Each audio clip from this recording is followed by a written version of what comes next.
रहेगी तो आप लोग उसका ध्यान खुद देना है।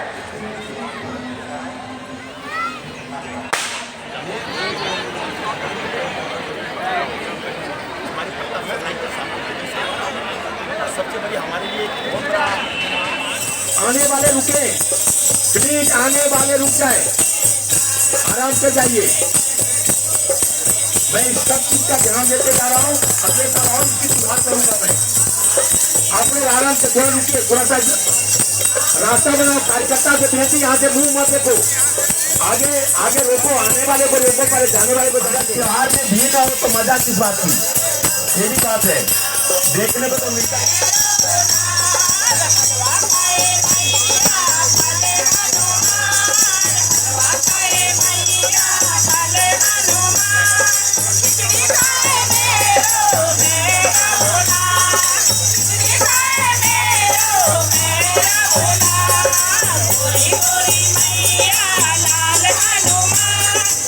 नमस्ते, मैं सिद्धार्थ संजय पांडे।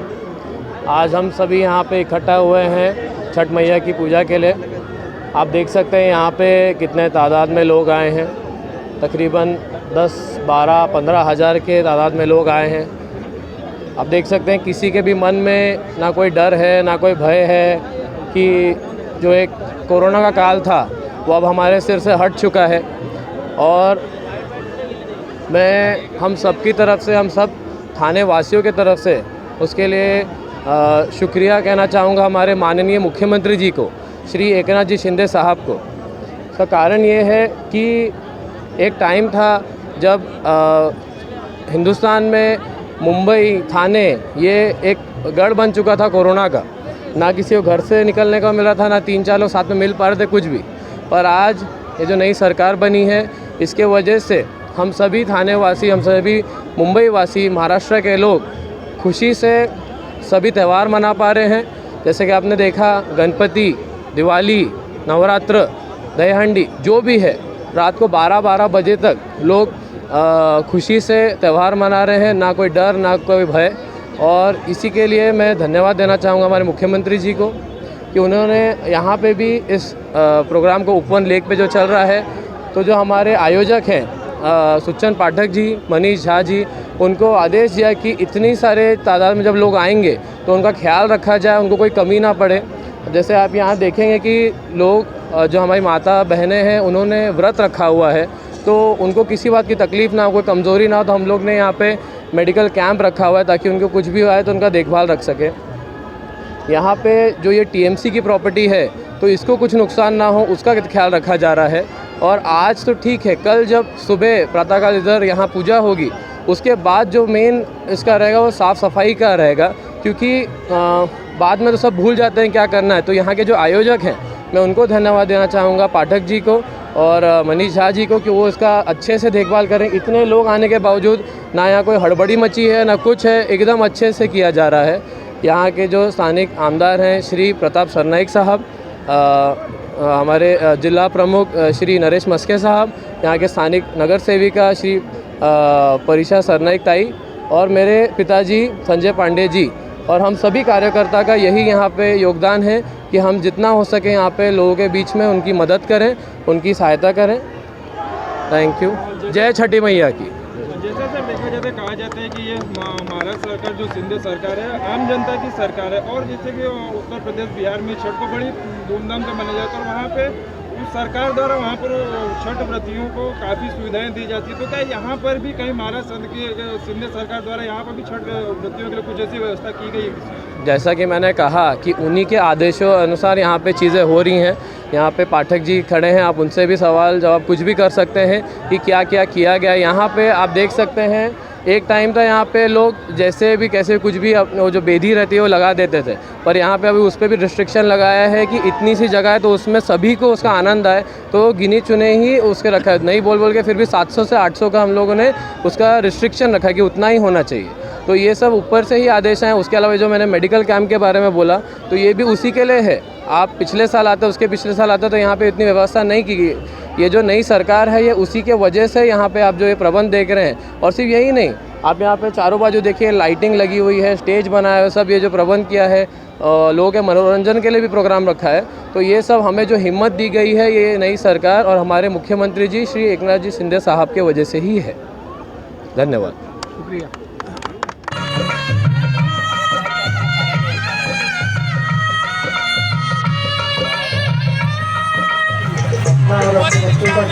हमारे साथ है छठ पूजा संस्था के यहाँ के आयोजक सुखचंद पाठक जी, आइए उनसे बात करते हैं। और सर क्या कहेंगे, 2 साल कोरोना के बाद यहाँ पर आपने जो छठ पूजा समिति की जो आयोजित किया है, जो यहाँ पर इतने बड़े अपने छठ पर्व महापर्व यहाँ पर आयोजित किया, क्या कहेंगे? सर वैसे तो मैं यहाँ पर 25 साल से छठ पूजा का आयोजन करते आ रहा हूँ और शुरुआत भी करने वाला मैं ही आदमी हूँ यहाँ पे, यानी संस्थापक के रूप में काम कर रहा हूँ मैं।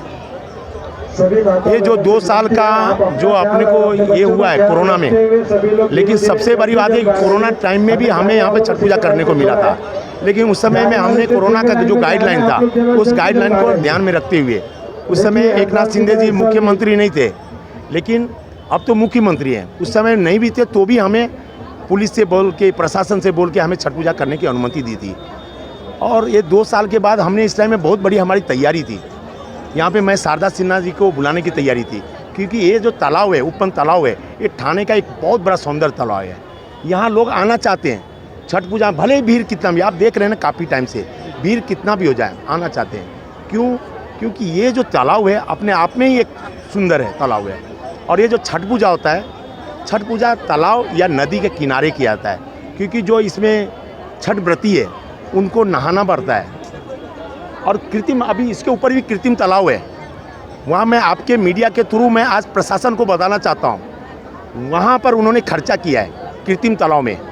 यहाँ पे उनकी 1 रुपया की खर्चा नहीं है, यहाँ पे हमने संस्था की तरफ से किया है। मैं आगे से प्रशासन को कहना चाहूँगा, और शिंदे साहब आने वाले हैं यहाँ पे, मैं उनसे खुद कहने वाला हूँ कि जिस तरह से हर त्यौहार के लिए आपका फंड होता है, वैसे ही ठाणे महानगर पालिका का छठ पूजा के लिए फंड होनी चाहिए। हम कितना करेंगे, मैं किसी नेता से पैसा नहीं देता, ये हमारी जो लोग हैं, ये इनका 1-1 रुपया भी मेरे लिए बहुत बड़ा काफ़ी हो जाता है। और मैं करता हूँ, एक मैं साधारण आदमी हूँ, मैं ज़मीन से जुड़ा हुआ आदमी हूँ, मैं करता हूँ। लेकिन ये दुख की बात होती है मुझे कि कृत्रिम तालाब क्या है, इसलिए बना है कि तालाब में विसर्जन करने से, क्योंकि मूर्तियाँ केमिकल से आजकल बन रहा है, वहाँ के जीव जंतु समाप्त हो जाएगा, प्रदूषण हो जाएगा पानी, इसके लिए कृत्रिम तालाब बनाया गया है।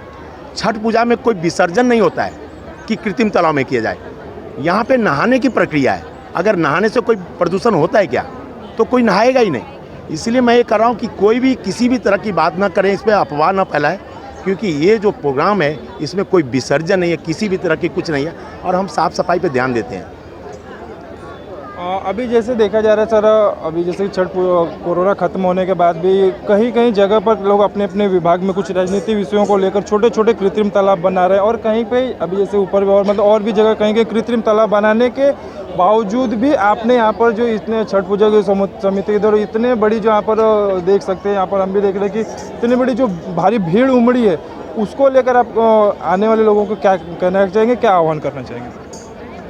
ये मैं उनको आह्वान कर ही नहीं सकता है, क्योंकि ये त्यौहार ही ऐसा है, ये आस्था से जुड़ी हुई त्यौहार है। नहीं, जैसा कि आपने अभी बताया कि जैसे कि ये कृत्रिम तालाब में नहीं किया जाता, जैसे कि यहाँ पर जो प्राकृतिक बने यहाँ पर उनको नहान करना रहता है, फिर भी लोग कुछ अपने सुविधा की वजह से जैसे उन्होंने कृत्रिम तालाब बना के रखा है, वहाँ पर वो अपने सुविधा के लिए जैसे वहाँ पर वो लोग कर रहे हैं, और तो उसके लिए आप हम क्या करें? अभी मैं आपको ये बात पर बताना चाहता हूँ, मैं प्रशासन से बात हुई थी, मेरे प्रशासन ने कहा कि तुम कृत्रिम तालाब में प्रोग्राम करो।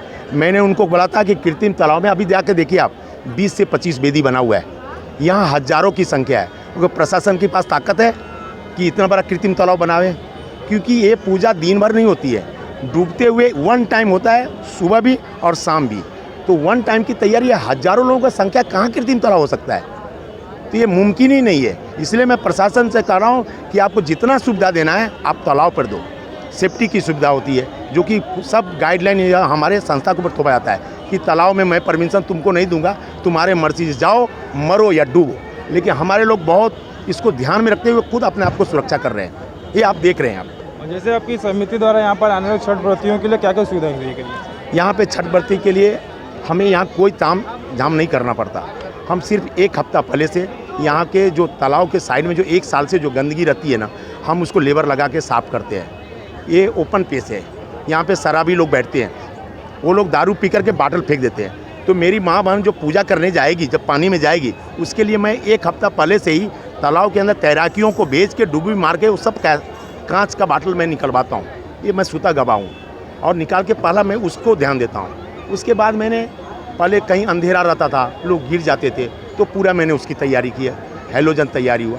अच्छा, ये इस लाइट में फिर मैंने क्या किया कि ये लाइटिंग ही करो, तो मैंने थोड़ा सा गेटअप होनी चाहिए, गेट की होनी चाहिए। और क्या है इसके अंदर, कोई आर्केस्ट्रा की ज़रूरत नहीं हमें ये ध्यान देना है कि छठ व्रती जो पूजा कर रहे हैं उनको सुविधा कितना प्रदान करें, उसके बीच हमें जाना है। मनोरंजन के लिए प्रोग्राम होता है, वो अलग मैटर है, ये अलग मैटर है। अभी ये मैं मंच भी बनाया हूँ, मुख्यमंत्री साहब आने वाले हैं, उसके लिए मंच बनाया हूँ, क्योंकि हमारे पास उतना पैसा नहीं है कि हम मंच बनाएं, लेकिन मुख्यमंत्री हैं, उनका सम्मान करना हमारा भी धर्म है, हमारा भी कर्तव्य है। क्योंकि ये सब परमिशन लेने के लिए हमको प्रशासन की सपोर्ट लगती है, और प्रशासन को सपोर्ट कहाँ से मिलता है, ये हमारे नेतागण से मिलता है। ये बातचीत करने के लिए धन्यवाद।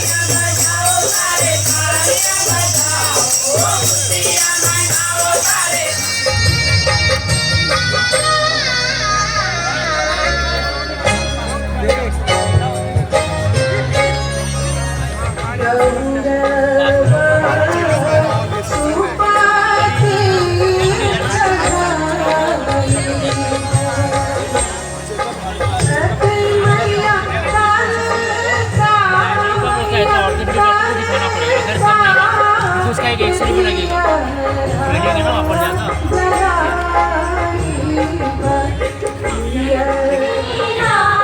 चल थोड़ा उधर से आता है, हमारे इधर से सिस्टम से करने की, तो अगले साल हम खुद संस्था यहाँ पर बीडी बनाएगा और हम